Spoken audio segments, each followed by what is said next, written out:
Hey, I get it. I was thinking about it too, especially in the immediate aftermath of the Penguins' elimination from the playoffs now more than a month ago.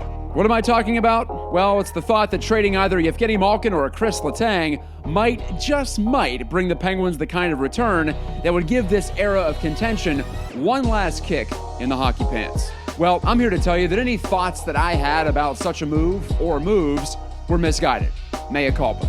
As the emotions of the loss to Montreal have faded, I'm left with the cold reality that the Penguins simply must be ride or die with a three-pronged core of Sidney Crosby, Malkin, and Letang. That is, if they intend to vie for another Stanley Cup in the near future. Of course, if they don't have legitimate title aspirations for 2021, it would make sense to try to get out from under a couple of these big contracts and shift their vision to a couple or even a few years down the line.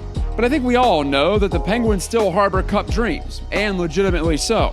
Even in those ill-fated playoffs, Crosby was the Penguins' best player, although Letang and especially Malkin didn't do much to help the cause. Still, we're talking about just a 4-game sample, as high leverage as it was. More to the point though, the ages of these three stars basically dictates that the Penguins stick with them at least until the end of their current contracts.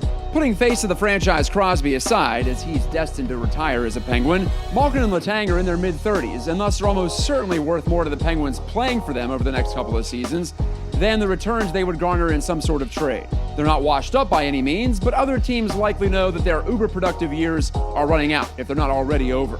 So here we are, nearing the end of a Cap-era dynasty, if not quite at the end. Unless they're dead set on a change in direction, the prudent move appears to be to supplement around the core, not dissect it. In other words, they're probably tied to their trio of outstanding talents. But as other teams around the NHL could certainly tell you, there are many worse situations to be in.